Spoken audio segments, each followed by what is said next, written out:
le cloud. Voilà. Alors,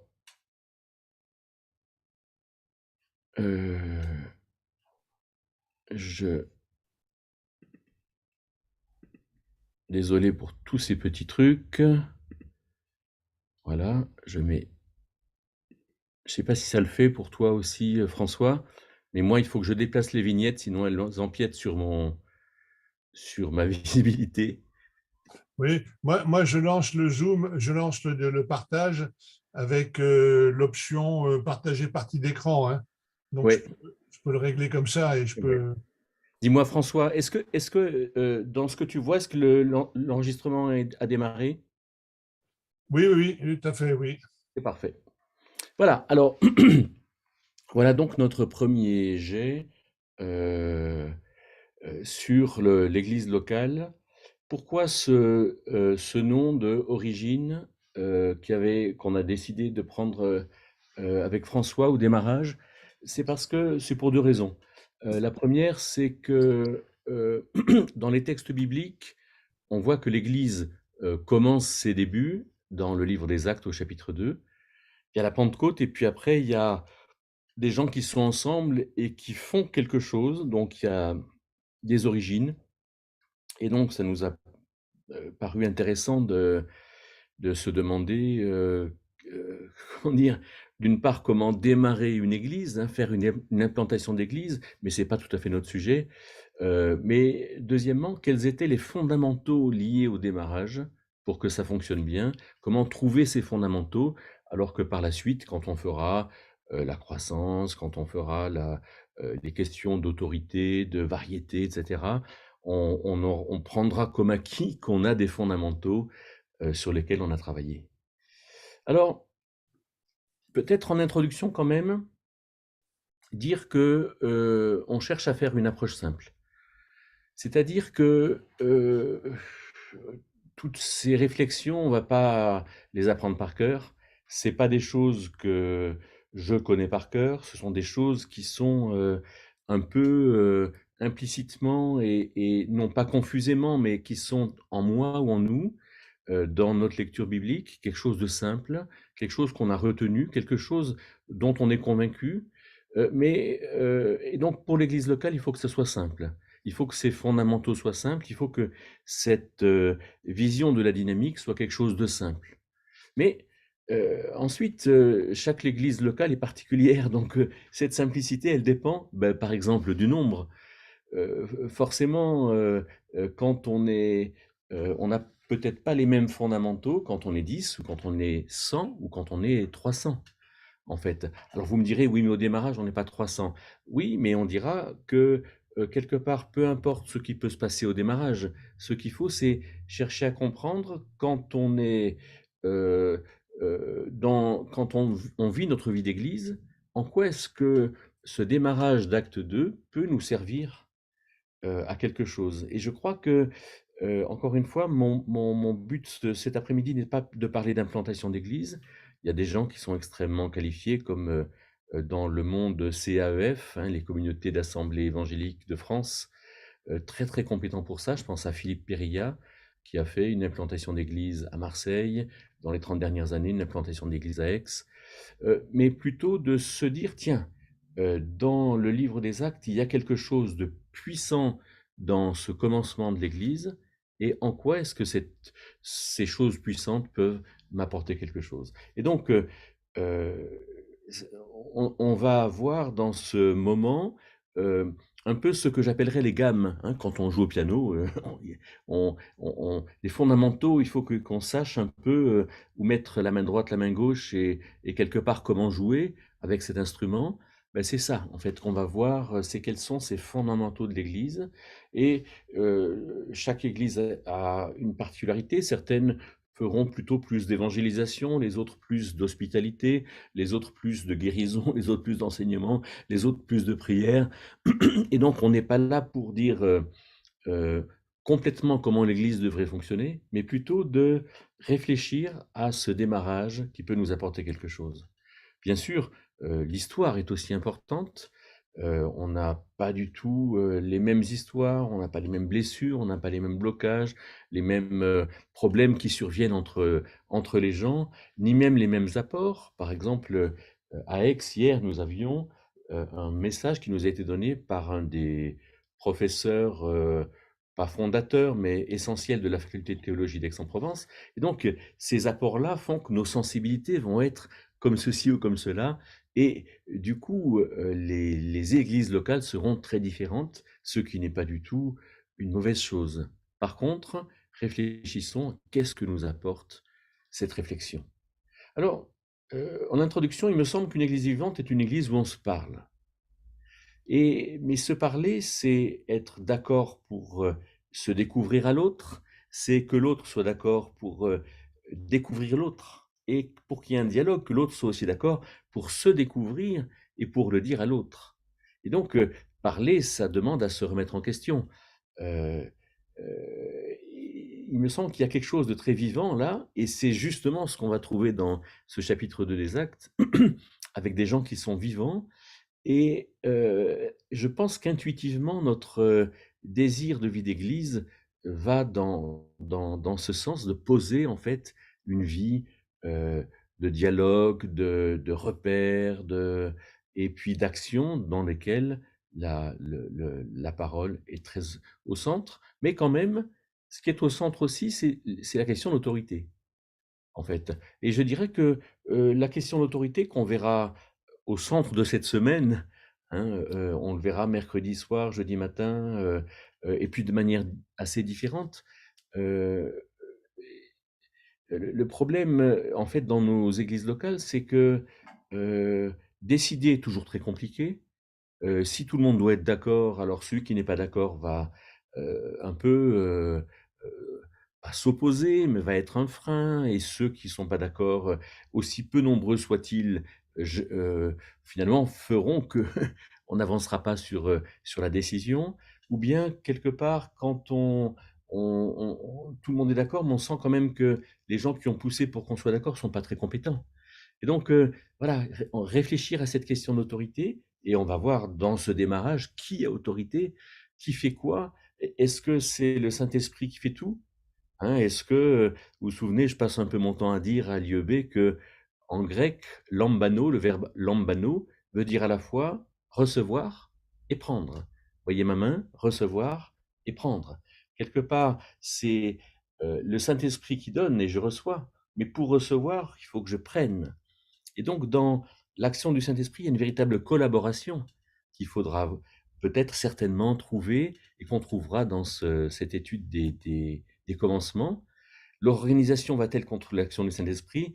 Avec ce que François nous a dit ce matin, je crois on a vu que, si Jean-René disait que l'organisation est un mot qui gêne, alors on a vu quand même que, comme disait Karine, il y a un état des lieux à faire.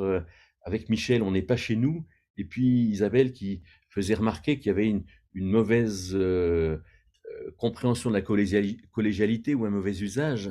Et donc s'organiser, c'est réfléchir à ce que nous avons à faire. Et c'est complètement ce que vont faire, c'est ce qu'on pourrait appeler ces nouveaux convertis, ces nouveaux chrétiens dans le livre des Actes. Et donc je vous propose de retenir un peu des essentiels, c'est-à-dire dans ces débuts, c'est qui fait quoi, comment, quand, être dans des choses extrêmement simples. Ce que nous allons voir avec ce plan tout simple, finalement, on va peut-être prendre une photo de cette église locale à Jérusalem, à ses débuts, et d'en retenir 2 choses. D'une part, quels sont les fondamentaux, les choses simples, ne pas faire une usine à gaz comme je le mets sur la photo, mais au contraire comprendre comment, avec ces fondamentaux, une véritable dynamique de vie peut se mettre en place. Alors, regardons cette église locale à ses débuts. Ce qui est intéressant, c'est qu'elle avait été annoncée, dans ce que nous appelons, nous, l'Ancien Testament. Heu cette prophétie de Joël qui est transmise dans la bouche de Pierre: «Au dernier jour, je répandrai mon esprit sur tout humain». C'est très intéressant de voir que, avant, l'Église n'existait pas. C'est ce qui me fait dire que je ne cherche pas, comme le faisait Calvin, à retrouver l'Église dans l'Ancien Testament. Hein, quelque part, je ne vais pas voir dans le sacrificateur, dans son intermission entre Dieu et les hommes, finalement, qu'est-ce que je pourrais en tirer pour voir le rôle, on pourrait dire, des apôtres, des prophètes, des pasteurs, des docteurs, des évangélistes. Non, non, non, je vais laisser le peuple Israël là où il est, en comprenant qu'il y a un projet, et comprendre qu'il y a un projet qui commence vraiment à la Pentecôte, où Dieu va répandre son esprit, il y a quelque chose de différent, quelque chose à la fois qui a été annoncé, qui se réalise, et dans le même temps, il y a un message qui est donné aux Juifs, et notamment aux Juifs qui ont rejeté le Messie, c'est-à-dire la vocation du peuple d'Israël qui était d'être une lumière pour les nations. Eh bien, cette vocation n'a pas été respectée. Le peuple d'Israël a été infidèle. Les rois, on va dire, ont mal dirigé, mais il n'y avait pas que les rois. Hein. Il y avait, euh, dans la bouche de Jérémie, il y avait les sacrificateurs, les prophètes enseignent les mensonges, les, les, les sacrificateurs dominent par ce moyen-là, et mon peuple l'aime ainsi. Hein, je crois que c'est la fin de Jérémie 5. Que ferons-nous à la fin? Eh bien, il y a ce message aux Juifs. Voyez ce que j'ai mis un peu en gras. Dieu vous a désigné, Jésus de Nazareth.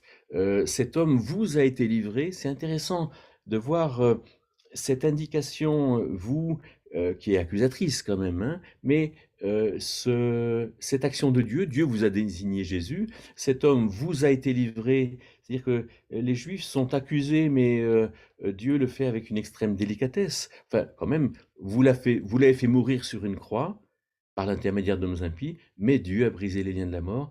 Il y a un message qui est là pour dire aux Juifs, écoutez, il y a quelque chose de nouveau maintenant, et cette chose nouvelle, c'est que l'Esprit de Dieu est nouvellement présent.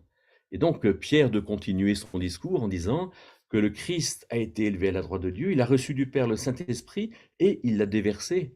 Donc il y a un changement qui est radical, il y a quelque chose d'extrêmement nouveau, et voilà, l'Église est vraiment à ses débuts. Et ce qui est intéressant, c'est que, comme le dit Pierre, comme vous le voyez et l'entendez, il y a quelque chose qui est absolument sans équivoque. Je dirais que quelqu'un de sincère, qui est en recherche de ce que Dieu veut faire comprendre, peut absolument comprendre dans ce chapitre 2 qu'il y a une nouveauté, qu'il y a quelque chose qui gravite autour de la messianité de Jésus.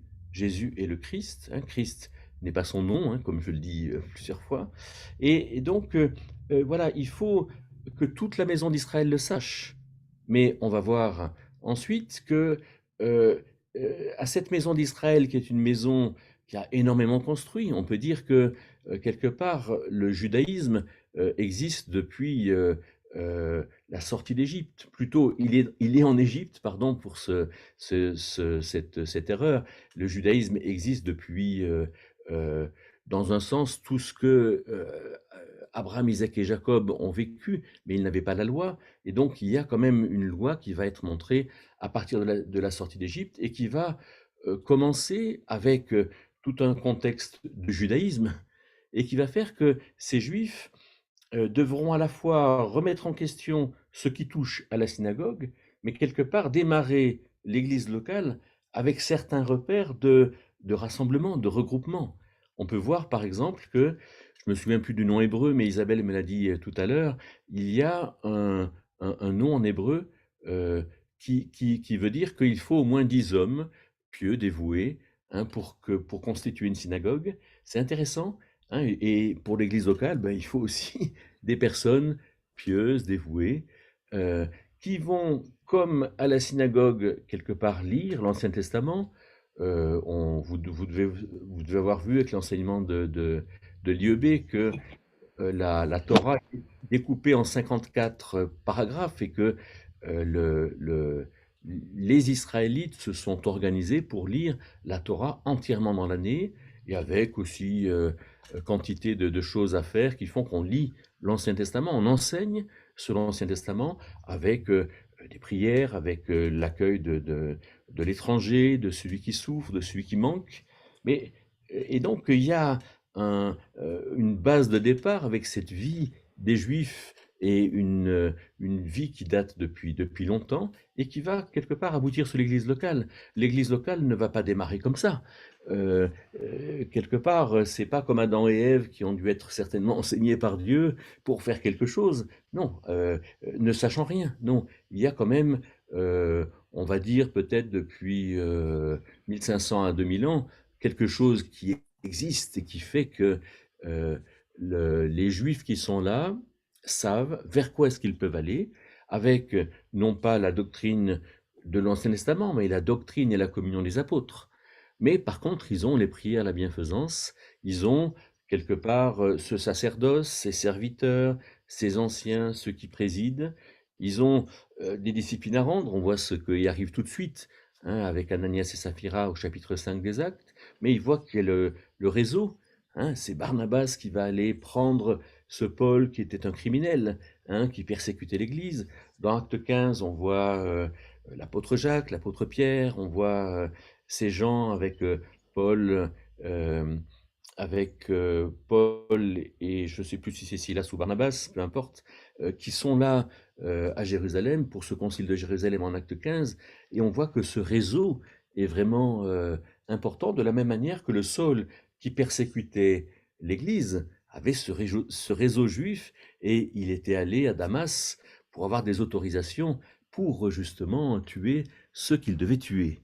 Et donc, euh, là où dans les synagogues on avait la crainte de l'Éternel dans ce lieu, alors on voit que l'Église locale est aussi, comme Paul le dira aux Éphésiens, au chapitre 2, au verset 20, l'habitation de Dieu par l'Esprit, avec cette direction de l'Esprit, avec ces moments importants, hein, la Pâque, les fêtes juives, la Pâque, la Pentecôte, Soukhot, mais aussi, si vous tapez aujourd'hui sur Internet quelles sont les fêtes qui sont vécues, vous voyez Rosh Hashanah, qui est le commencement de l'année, vous voyez Hanouka, Purim, Hanouka, la fête des Lumières, Purim, c'est la dernière fête avant le Nouvel An, et c'est très intéressant de voir comme finalement ce démarrage ne vient pas de nulle part. Non, ce démarrage, il est là pour quelque part continuer la présence de Dieu, hein, ce petit sanctuaire d'Ézéchiel 11, verset 16, et qui aboutit sur la présence du Seigneur Jésus, comme il l'avait annoncé, là où deux ou trois sont assemblés, vers moi, hein, viennent me retrouver, au milieu d'eux. Il faudrait couper vos micros parce que ça fait pas mal de bruit.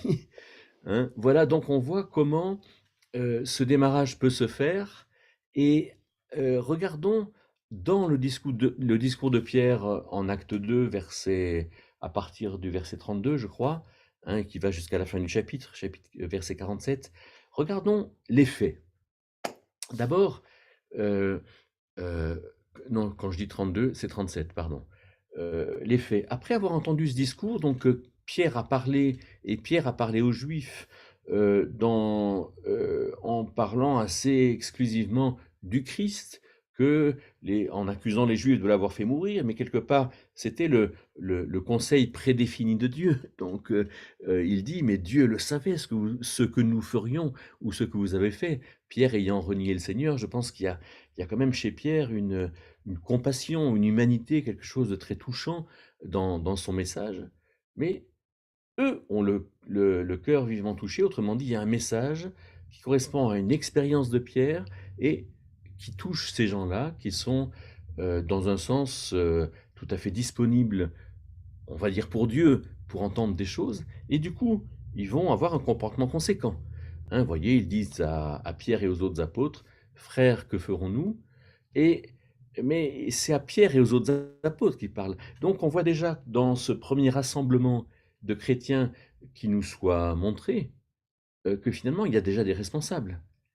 Hein. Il y a déjà ces gens-là qui ont en eux à la fois, on pourrait dire, l'appel de Dieu, c'est quand même ceux qui ont suivi le Christ, pendant 3 ans et demi, bien sûr, avant que la Pentecôte soit là. Mais ils ont entendu les paroles du Christ, ils ont entendu ce que le Christ leur annonçait comme événement à venir. La Pentecôte avait été annoncée. Jean-Baptiste avait déjà dit, il vous baptisera du Saint-Esprit.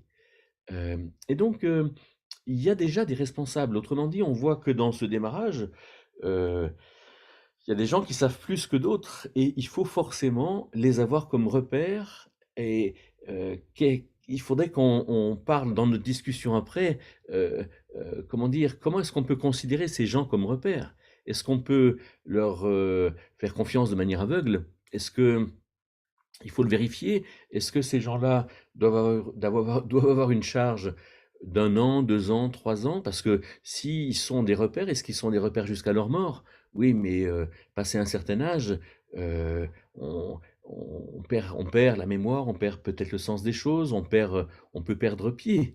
Donc on voit que il faut quand même, heu, réfléchir sur les faits et quelque part savoir quels sont nos fondements et quelle dynamique nous allons voir avec ça. Ils ont un cap, hein. Pierre va dire: «Repentez-vous». Donc là, il y a quelque chose qu'on verra par la suite, hein, je ne fais que le voir dans un premier temps. Être baptisé, pourquoi, comment, le pardon de vos péchés, donc la rémission, la justification, qu'est-ce qu'il faut en comprendre? Le don du Saint-Esprit, ah, on reçoit le Saint-Esprit après le baptême? Hein, donc ça, c'est est-ce que c'est tout à fait ça? Est-ce que c'est ça que les autres textes veulent dire? Voilà, cette promesse est pour vous et pour vos enfants. Ah, mais quelle promesse, en fait? Hein, est-ce que c'est la promesse du pardon des péchés? Est-ce que c'est la promesse, de la réception du don du Saint-Esprit? Est-ce que les enfants ont le Saint-Esprit? Vous voyez que ce cap est très précis, mais il faut derrière qu'il y ait une véritable réflexion pour ce démarrage de l'Église et notez pour vous et vos enfants, Pierre s'adresse aux Juifs, et pour ceux qui sont au loin. C'est-à-dire qu'il y a quelque chose de fondamentalement nouveau, c'est que maintenant la promesse de Dieu est aussi pour les nations, en aussi grand nombre que le Seigneur notre Dieu les appellera. Et là, on voit d'un côté la souveraineté de Dieu qui appelle, mais quand même, on sait bien par les textes, mais aussi par l'expérience, qu'il y a aussi la responsabilité de l'humain à répondre à l'appel de Dieu. Il y a ceux que le Seigneur appelle, il y a ceux, comme le dit, je crois, Acte 2,47, ceux que le Seigneur ajoute à l'Église. Mais c'est pas le Seigneur qui fait tout. Il faut aussi qu'il y ait cette collaboration et qu'il y ait cette réponse de l'homme en tant que responsable. Et on voit que ce cap précis, qui est dit ici de manière concise par ces paroles de Pierre, c'est un cap sur lequel il faut que l'Église locale réfléchisse, dialogue et voit ce qu'il faut en faire. Mais on voit aussi que Pierre donnait beaucoup d'autres paroles, hein. Je fais que de suivre le texte d'Acte 2, 37 à 47. Donc, vous voyez, par beaucoup d'autres paroles, autrement dit, il y a d'autres discours, mais ce qui est gardé, c'est son discours qui est certainement un discours dans lequel il y a ces fondamentaux qui sont là pour mettre en œuvre cette dynamique du démarrage de l'Église. Alors, allons un petit peu plus loin. Ces fondamentaux sont posés. Après, qu'est-ce qu'on prend comme habitude? Si j'apprends à jouer du piano ou à construire, comme François nous l'a dit ce matin, oui, bon, je peux très bien connaître les gammes, mais si je ne joue jamais au piano, je n'aurai pas d'habitude et quelque part, ces fondamentaux, je les saurai peut-être ou je les garderai peut-être en mémoire, mais mes doigts n'en seront pas imprégnés, je ne me laisserai pas approprier. Ce qui fait dire que, il y a des habitudes qui sont prises ou pas, hein. Donc voilà, ceux qui acceptèrent sa parole furent baptisés. Autrement dit, il y a une cohérence, en fait. Il y a quelque chose qui est certainement enseigné dans l'Église. Voilà, si vous acceptez la parole du Christ, si vous comprenez quel est ce propos défini de Dieu, de toute éternité, finalement de sauver par le rejet du Christ, alors qu'est-ce qui vous manque? Beh, soyez baptisés. Mais on voit dans nos églises locales que, heu, tous ceux qui acceptent la parole ne demandent pas forcément à être baptisés. C'est donc, cette simplicité de la foi, c'est une habitude à prendre et quelque part, il faut vraiment que ces fondamentaux qui sont donnés par Pierre, dans ce que nous avons vu précédemment, soient à mettre en œuvre et quelque part, nous avons, nous, dans l'église locale, qui démarre ou avec des gens qui démarrent, avec des gens qui viennent nouvellement ou avec nos enfants qui entendent nouvellement la parole, à prêcher cette simplicité de la foi. La foi, c'est croire et la responsabilité, c'est d'agir en fonction de ce qu'on croit. De la même manière, la bénédiction de Dieu, en ce jour-là, furent ajoutées environ 3000 âmes. On se dit, bon, il y a la Pentecôte, c'est vraiment, comment dire, tout un symbole, puisque Pentakostes en grec veut dire 50, et Pentakostes, c'est 50 jours après Pâques. C'est-à-dire que, l'agneau de Pâques était sacrifié et en même temps, c'était la fin des semences à Pâques et 50 jours après, c'était le commencement des fruits. Et donc, les chefs des Juifs ne voulaient pas que le Christ meure à Pâques pour que la fête de Pâques ne soit pas troublée, mais le Christ est mort à Pâques et les premiers fruits sont à la Pentecôte. Je ne sais pas si vous voyez ce que je veux dire, mais c'est colossal. Comme Dieu est souverain, comme Dieu fait ce qu'il veut, il ne voulait pas que le Christ soit sacrifié à Pâques, il l'a été. Et quelque part, les Juifs incrédules étaient là à la Pentecôte, dans cette fête qui était la fête des Juifs, et c'est là où à la Pentecôte, d'une part, par les langues de feu, alors il y aura cette annonce que l'ensemble des nations sont touchées par le salut de Dieu, et d'autre part, il y a une bénédiction des gens qui sont ajoutés et ajoutés à l'Église, environ 3000 personnes, c'est colossal. Et donc, cette bénédiction, est-ce qu'on en prend l'habitude? Est-ce qu'on croit que dans l'Église, quand on prêche, quand on parle, quand on avertit, quand on reprend, quand on pratique la discipline, quand on prie Dieu, quand on ouvre la Bible, etc. Est-ce qu'on croit que Dieu bénit? Ou est-ce qu'on passe notre temps à se lamenter? Quand les fils d'Israël ont traversé le désert, ils ont plutôt passé leur temps à se lamenter, et ce qui a fait qu'en Nombre 14, au verset 22 à 28, Dieu leur a dit, ben voilà, ça fait 10 fois que vous murmurez contre moi, et maintenant je vais vous laisser dans le désert. Et ce qui fait que râler, non seulement ne sert à rien, mais râler nous enlève la bénédiction. Ce qu'il faut, c'est vivre la vie d'église et quelque part attendre de manière active en fait que ces bénédictions de Dieu nous soient données. Démarrer, c'est démarrer. On peut démarrer avec de nouvelles personnes, on peut démarrer avec de nouvelles compréhensions, mais quelque part, être découragé est quelque chose qui est véritablement mauvais et il nous faut, nous, comprendre que Dieu bénit. Quand il bénit, aller dans ce sens, prendre cette bonne habitude. Il persévérait dans l'enseignement des apôtres. Alors, moi, j'ai été à Aix, euh, on va dire, je le dis en toute reconnaissance et révérence, au pied de quelqu'un qui s'appelle André Sailly, et avec qui j'ai fait tout le Nouveau Testament verset par verset en 25 ans. Voilà, ça c'est fantastique. C'est fantastique, je crois que c'est quelque chose. Il n'y a pas que ça, il y a beaucoup d'autres choses aussi, beaucoup d'autres personnes. Mais au niveau local, euh, comprendre que, enfin, voilà, affirmer que l'étude euh, scrupuleuse, avec rigueur rigoureuse de la Bible et comprendre l'enseignement qui en découle est quelque chose d'extrêmement important. Il persévérait dans l'enseignement des apôtres. Je dirais qu'aujourd'hui, de manière générale, j'ai un peu l'impression que on n'a plus envie en fait de comprendre. On n'a plus envie de chercher, il y a quelque chose qui manque, et donc ce fondement-là, il faut qu'on le retienne. Fondement de la vie communautaire, là, je crois qu'il y a plus d'envie, hein, en tout cas dans la rencontre fraternelle, dans la communion, c'est pas certain. Le fait de mettre en commun, le fait de mettre en commun les, les souffrances, les difficultés, les états d'âme, l'aide qu'on peut apporter à quelqu'un, ça, je suis pas certain que ça soit au centre des préoccupations de tout le monde. Et là aussi, on entend hein, ces fondamentaux qui nous sont montrés les rencontres d'église, la fraction du pain, les prières, l'enseignement dans le temple. On voit comme les choses peuvent se faire dans le temple ou dans les maisons. Il y avait quelque part, certainement à cause du nombre, quelque chose qui se faisait au temple, à mon avis, dans comment dire, cette transition entre ce qu'ils vivaient déjà au temple, dans la rencontre avec Dieu, dans la compréhension, peut-être de ce que, la véritable compréhension de ce que le sacrifice était pour eux, en fait, hein, dans le temple avec tout ce qui était traditionnel, mais il y avait dans les maisons quelque chose de différent, comme quoi la vie d'église et les rencontres d'église peuvent se faire aussi à des endroits différents, pour autant que ce soit l'Église qui le décide.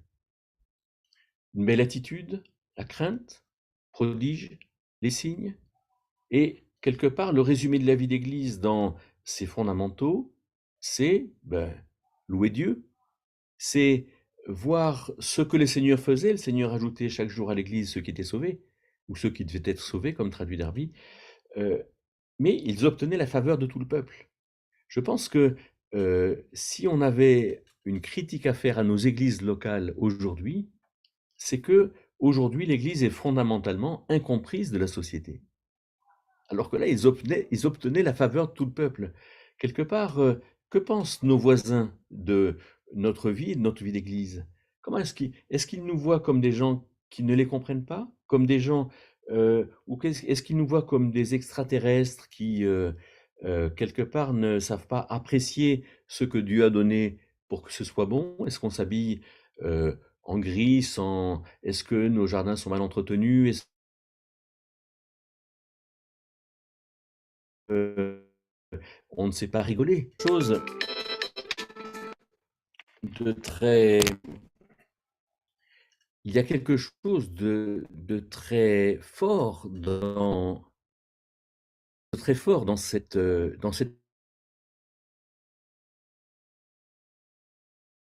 comprennent bien que, en fonction de ces fondamentaux, vous voyez ce que j'ai souligné? La simplicité de la foi, attendre la bénédiction de Dieu, chercher à comprendre, vivre ensemble et ensemble avoir cette recherche en fait de Dieu, cette belle attitude. C'est pas quelque chose de très, très compliqué. Je pense que la foi, ou l'amour et la vérité, hein, sont des choses à garder et des fondamentaux à cultiver. Heu, Quelque part, si je reprends ces fondamentaux, je dirais que Pierre parle, mais il parle opportun, hein, dans ce début de ce discours. Il parle opportun, les autres retentissent, les autres entrent en dialogue. Quelque part, je vous taquine un tout petit peu. Ce matin, j'ai trouvé que vous n'avez pas beaucoup retenti, en fait, à la présentation de François. Ce matin, vous devriez être tout feu, tout flamme pour, quelque part, entrer dans un vrai dialogue sur ce que c'est que l'Église. Pierre a fini de parler, tout à coup, il y en a un qui dit: «Que ferons-nous, frères?» Voilà, retentir, il n'y a pas ceux qui enseignent et puis les autres qui doivent écouter, non, il y a un vrai dialogue qui doit se faire et la vie, je trouve, est manifestée par le dialogue. Dans le message essentiel de Pierre, je je vous ai dit tout à l'heure qu'on y reviendrait, voilà, des choses sur lesquelles il faut vraiment réfléchir. Qu'est-ce que c'est que la repentance? Hein, il y a cette expression, dans la Bible, les fruits, hein, qui conviennent à la repentance. Je crois que c'est dans la bouche de Jean-Baptiste. Heu heu, qu'est-ce que c'est que la repentance? Alors, je ne veux pas le développer, je vais simplement dire que c'est métanoïa, c'est le changement de compréhension. En fait, avant, je comprenais mal, maintenant, grâce à Dieu, je comprends bien et je dis à Dieu: «Avant, je comprenais mal» et donc si je dis à Dieu: «Avant, je comprenais mal», c'est que je change de compréhension, en fait et comme, à mon sens, malheureusement, le dit la seconde 21, la repentance, c'est pas le changement d'attitude, c'est le changement de compréhension intérieure. Voilà, voilà, qu'est-ce que c'est que le baptême? Qu'est-ce que c'est que la rémission des péchés? Est-ce que, certains pensent, par exemple, je crois qu'on en a parlé, je ne sais plus avec qui, en tout cas il y a pas longtemps, que parce qu'on est sauvé de nos péchés, on peut faire n'importe quoi. Ben non, non, on ne fait pas n'importe quoi. Hein? Et donc, voilà, qu'est-ce que c'est que le don du Saint-Esprit? On a fait un séminaire sur le Saint-Esprit il y a une grosse dizaine de jours. Voilà, et donc, peut-être qu'il faut un message pluriel, il faut l'entendre de différentes personnes, il faut vivre la collégialité, il faut, ce message essentiel, il faut s'assurer qu'il est reçu et que finalement il y a ses conséquences, chez les chrétiens qui montrent que le message est reçu. On voit dans les fruits qui sont portés avec, heu, tout ce qui touche à la vie en fait, hein, la crainte du Seigneur par exemple, que ce message essentiel est reçu, mais aussi une pratique qui en découle. Pourquoi est-ce qu'il y avait la doctrine des apôtres et la communion des apôtres? À mon sens, c'est parce qu'il y avait ce qui était enseigné, mais il y avait aussi la relation avec les apôtres. Il y avait aussi cette belle relation, cette proximité, cet amour qui faisait irruption dans la relation avec les apôtres, qui faisait que, ils étaient que 12. S'il y en avait 3000 qui étaient convertis, forcément cette communion des apôtres était, à la fois la communion avec les personnes, mais la communion avec ce qu'ils disaient et des fondamentaux qu'il faut pratiquer, et il faut vérifier que cette pratique soit là, autant dans le repère, les apôtres, quels sont les repères de l'Église locale, mais dans les actes de l'Église aussi, dans ce qui est à faire.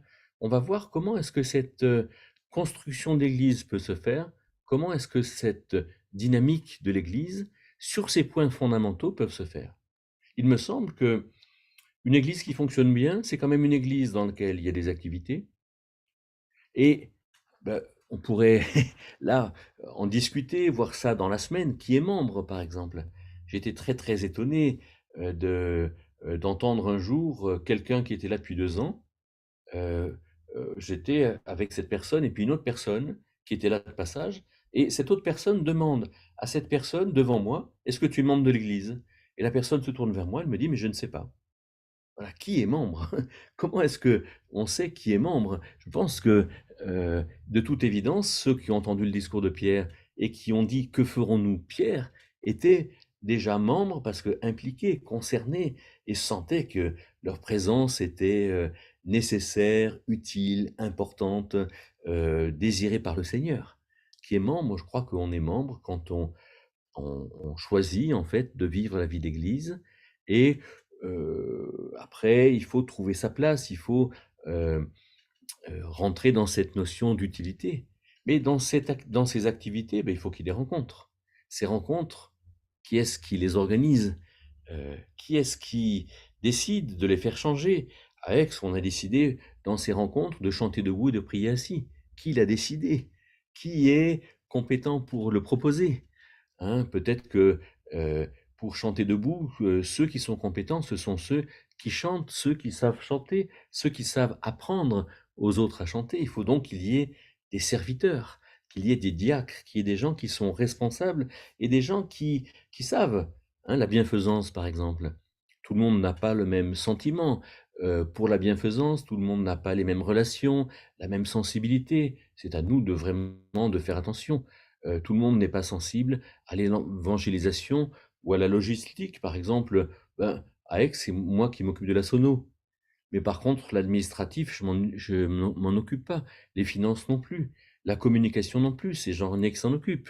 Et donc, heu, voilà, les relations interéglises, il faut qu'il y ait des gens qui soient serviteurs là où ils sont, dans ces activités, et c'est ce qu'on voit dans, quelque part dans, ce démarrage de l'Église. On voit qu'ils prenaient le pain dans leur maison, il y a forcément quelqu'un qui amenait le pain. Forcément, c'était forcément la maison de quelqu'un. C'était forcément, certains qui ont décidé du moment où il fallait se retrouver. Hein, je pense pas qu'ils ont dit qu'ils se retrouveraient dans la maison au coucher du soleil. C'est trop, non, il fallait qu'il y ait une heure, et on voit dans l'Évangile qu'il y avait déjà cette notion de l'heure, et certainement des cadrans solaires pour définir les heures. Et donc, voilà, et je crois que l'organisation de l'Église, qu'on le veuille ou qu'on ne le veuille pas, commence par les activités, et on le voit dès le démarrage qu'il y a quelque chose qui se passe. Mais dans ces activités, l'enseignement est un peu au centre. Hein, il est un peu au centre parce que, on entend dans ce texte que la doctrine des apôtres, la communion des apôtres est quelque chose de très important, et il est important dans le fond et dans la forme. Alors je crois que toute cette semaine on en parlera, mais dans le fond, il y a un enseignement, évangélique concernant quantité de choses, hein, concernant peut-être, la personne de Dieu, concernant la personne humaine, le salut, concernant, la famille, concernant la vie sociale, concernant l'Église, concernant les temps de la fin, voyez que l'enseignement est quand même assez, varié, mais il y a des cibles. On va pas dire les mêmes choses en plénière, avec les jeunes, avec les enfants, et puis dans la forme. Il y a un moment où on prendra peut-être beaucoup plus de temps, comme on le fait à l'IEB, pour, rentrer dans les choses, qu'en plénière, où on sait qu'on a une demi heure, 3/4 d'heure pour présenter quelque chose. Mais on peut pas donner un enseignement fondamental, mais appuyé, à des gens en plénière qui n'ont pas du tout les mêmes niveaux. De la même manière, dans les activités, eh bien, il faut accueillir. Hein, comment est-ce qu'on accueille la personne qui est nouvellement venue? Dans ces gens-là qui assistaient, à la suite du discours de Pierre, il y avait peut-être des enfants. Pierre dit: «À vous et à vos enfants», ça ne veut pas dire que les enfants soient là, mais peut-être que des enfants étaient là. Comment accueillir les enfants? comment pratiquer l'hospitalité, comment offrir notre maison, comment voilà les soins pastoraux. Est-ce que tout le monde doit s'occuper des soins pastoraux? Je ne crois pas. Il y a des gens qui s'y consacrent par appel, par sensibilité, par histoire, par événement aussi. Voilà, qui fait attention à justement pour, dans toutes ses activités, à ce que, il y ait de l'évangélisation qui soit faite, il y ait du chant, il y ait une organisation des rencontres. Il faut forcément une cooptation. Il faut forcément que ces serviteurs soient ensemble, c'est pour ça que j'ai mis les activités un peu plus haut, soient ensemble pour faire quelque chose et il faut peut-être même qu'il y ait un conseil des serviteurs, hein, pour qu'il y ait une véritable synergie et dans la discipline, on va faire attention à ceux qui servent, comme attention à tous les membres de l'Église, hein, ce que François disait ce matin avec cette adresse aux Philippiens, les saints, les surveillants et les serviteurs. Mais justement, il y a ces surveillants, il y a, il me semble, un conseil des anciens, il y a ce conseil d'église, hommes et femmes impliqués, qu'on trouve en acte 15. Je n'ai pas mis les versets parce qu'on pourra en parler après, et puis on y reviendra dans cette semaine. Mais en acte 15, on voit qu'il y a les apôtres, les anciens et l'église. Mais l'église, c'est pas tout le monde. L'église, ce sont les gens impliqués, et à mon sens, c'est le conseil d'église qui est le dernier capable de décider quelque chose pour l'Église. Mais il y a quand même un conseil des anciens qui va avoir un rôle de surveillance. On en parlera notamment, je pense, mercredi après-midi. Mais il me semble qu'il y a aussi un conseil des sœurs. Quand il indique en 1 Corinthiens 11:7 que la femme est la gloire de l'homme, autrement dit la manifestation de l'homme, je crois qu'il y a un rôle féminin très très important, un rôle de regard, un rôle de surveillance, un rôle de recul et une action des sœurs qui est importante et de laquelle il ne faut surtout pas se priver.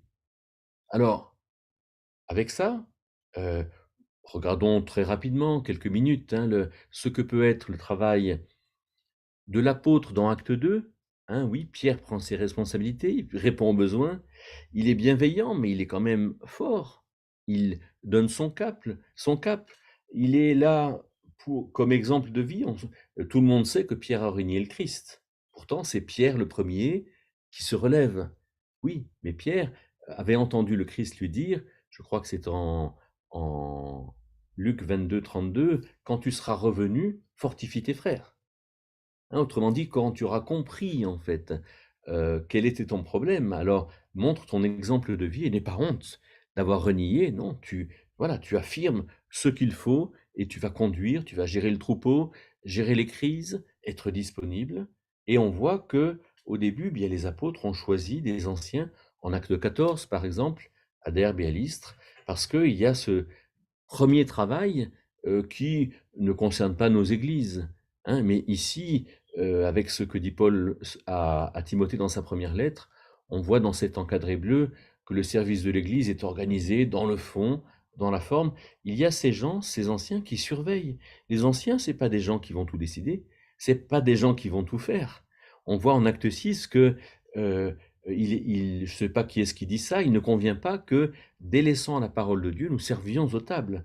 Autrement dit, il ne faut pas que euh, euh, ceux qui ont le travail de surveillance soient de partout, ils vont s'épuiser. Non, il faut qu'il y ait des gens qui travaillent et qui soient responsables dans ce qu'ils font et qui aient cette capacité de choisir, on va le voir tout à l'heure, mais ces gens qui surveillent, ces gens qui sont un peu l'interface entre ceux qui servent, hein, ceux qui travaillent, et puis l'Église. Hein, l'ancien, c'est pas quelqu'un qui domine de partout, non. C'est quelqu'un qui a une fonction particulière de veiller à que tout se passe bien. Je dirais qu'il surveille en relation avec les diacres et l'Église. Et quelque part, leur appelle vos reconnaissances. C'est-à-dire, personne ne peut dire à quelqu'un, tu devrais faire travail d'ancien. Oui, on peut le dire, mais c'est pas ça qui va faire que l'ancien va se sentir appelé. Hein, l'appel vient de Dieu, l'appel vient de cette conviction intérieure et de cette certitude que Dieu appelle à quelque chose. La surveillance, c'est un travail d'équipe. On voit que les anciens travaillent ensemble, mais et du coup, il n'y a pas d'ancien qui va dominer sur les autres. Mais encore une fois, l'ancien est une charge de veiller sur et non pas une charge d'action ou une charge de responsabilité. Ceux qui travaillent sont responsables, ceux qui surveillent sont aussi responsables. Je dirais qu'il y a un petit peu un pouvoir, un contre-pouvoir. Il y a, finalement des risques qui sont prévenus, et qui font que, ceux qui travaillent ne domineront pas. Non, non, il y a ceux qui surveillent, mais ceux qui surveillent ne domineront pas. Non, il y a aussi ceux qui travaillent et dans la mesure où ceux qui surveillent le font ensemble, alors là aussi, il y a un minimum de risque. Les anciens ne sont pas des diacres. Intéressant de voir que à contrario des diacres, ils peuvent être salariés. Hein, Timothée 5, à partir du verset 17 à 22, montre que ils méritent un salaire et notamment un salaire spécialement pour ceux qui travaillent dans la parole. Il semble bien que pour enseigner, il faille une expérience, non seulement une connaissance de la Bible, mais une expérience qui va nous pousser à expliquer ce qu'on a compris. Je dirais que logiquement, je ne vois pas bien qu'on enseigne dans l'église locale avant un certain âge. Je ne vous dis pas lequel, mais j'ai ma petite idée, hein. Il me semble que la presbytie est quelque chose, 45 ans, qui est indicateur. Hein. L'ancien, c'est le presbytéros. Hein, et la presbytie, il y a une certaine vieillesse, une certaine expérience, compétence par l'expérience, qui demande quand même de l'âge, alors que le service est quelque chose dans lequel les jeunes devraient rentrer. La charge d'ancien, elle est délicate, et on va y revenir, je ne fais qu'effleurer, hein, d'aborder le sujet. Là, on est dans cette dynamique, on comprend que dans ce démarrage, il y a un Pierre qui est là, et il ne faut pas qu'il accuse trop, mais il reproche quand même à Israël, hein, ce que Israël doit entendre. Mais quelque part, dans 1 Timothée 5, pardon, il est dit qu'il ne faut pas que l'ancien soit accusé par une seule personne. Donc il y a quand même des choses qui sont délicates dans ce groupe d'anciens, et il faut que les anciens se comportent de manière irréprochable. Il ne faut pas qu'ils fassent de favoritisme, nous disent ces textes d'un Timothée qu'on verra mercredi après-midi. Il faut qu'ils aillent dans le sens de coopter, c'est-à-dire de se répartir ces charges de surveillance. Et j'insiste, à mon sens, les anciens ne sont pas décisionnaires. C'est-à-dire qu'il y a des décisions qui sont prises par ceux qui servent, hein, que quelque part, quand il faut donner de l'argent aux missionnaires, eh bien, ceux qui sont dans les finances choisissent de donner de l'argent. Mais quelque part, quand le conseil d'église voit ce que font ceux qui servent, alors, quelque part, eh bien, ils sont assez bienveillants, ils regardent ça d'un petit peu loin. Mais si le conseil d'église ou les anciens voient que quelque chose ne va pas, que certains sont trop favorisés, que certains sont oubliés, alors quelque part, le conseil d'église va dire, voilà, à ceux qui servent, on remarque que quelque chose ne va pas. Et là, je crois qu'il y a une bonne responsabilité qui est mise en œuvre, une bonne répartition de ces charges. Mais à la fin, in fine, le conseil d'église, me semble-t-il, est le dernier décideur. Alors, ces membres, voilà, font un bon nombre de choses. Je vais passer très très rapidement sans le commenter. Vous voyez, les membres, ils sont connus, ils ont aussi un comportement, ils sont mis à l'épreuve, ils sont vus sans reproche. Il y a des femmes dans ces membres, donc quelque part, l'Église vit, l'Église sert et chacun trouve sa place. C'est très intéressant de voir comme euh, ce travail-là est montré, et ce travail-là, il est montré dans Acte 2. Hein, il y a quelque part Pierre et les apôtres qui sont là, et on voit tout de suite que ferons-nous, frères, que ce travail va se poser et qu'il y aura quelque part, avec le bon exemple de tous ceux qui sont là, un travail, ces fondamentaux qui seront acquis, et cette dynamique d'église qui va être plus ou moins bonne. Si on peut faire le point sur nos églises locales, là vraiment, je pense qu'il faudra qu'on en parle. Est-ce que la présence de Dieu est évidente pour tous? Est-ce que on se réjouit de la présence de Dieu? Nous sommes, nous, dans l'ensemble, nous dit Éphésiens 2, verset 20, l'habitation de Dieu par l'Esprit, mais nous sommes localement, nous dit Éphésiens 2, verset 22, l'habitation de Dieu par l'Esprit. C'est-à-dire qu'au niveau local, il y a une véritable présence de Dieu. Et est-ce qu'on le vit? Est-ce que c'est évident pour tout le monde? Est-ce que ces fondamentaux nous donnent une dynamique dans laquelle on va vivre et se réjouir? Dieu était présent de manière particulière. Est-ce que dans la croissance, l'instruction, la solidarité, la fraternité, l'amitié, la discipline, bien sûr, c'est variable dans toutes les églises locales, mais quand je vois ce que nous vivons, nous, à Aix, je dis, ben, c'est quand même moyen comme résultat. Bien sûr, on ne sait pas quand est-ce que Dieu bénit, quand est-ce que Dieu nous donnera 3000 convertis, hein, Jean-René, mais voilà, je crois que on sent bien que sur l'instruction, sur la solidarité, sur la fraternité, sur l'amitié, sur la discipline, ça reste fragile. Et donc, je crois qu'il faut travailler sur ces fondamentaux et mettre en œuvre quelque chose. Aujourd'hui, je trouve que à Aix, l'harmonie est plutôt bonne. Hein, je suis content de ce qu'on vit dans les cultes. Euh, mais quant à la collaboration, je trouve que les projets communs sont assez inexistants. Mais ça, c'est notre histoire qui veut ça. C'est que quelque part, on était plutôt dans très peu de choses sur la responsabilité globale de l'Église et sur un individualisme dans ce qu'on faisait, ce qui fait que c'est difficile. Il y a peu ou pas d'organisation, il y a une construction parce que on a construit jusque-là, mais on a construit dans le passé.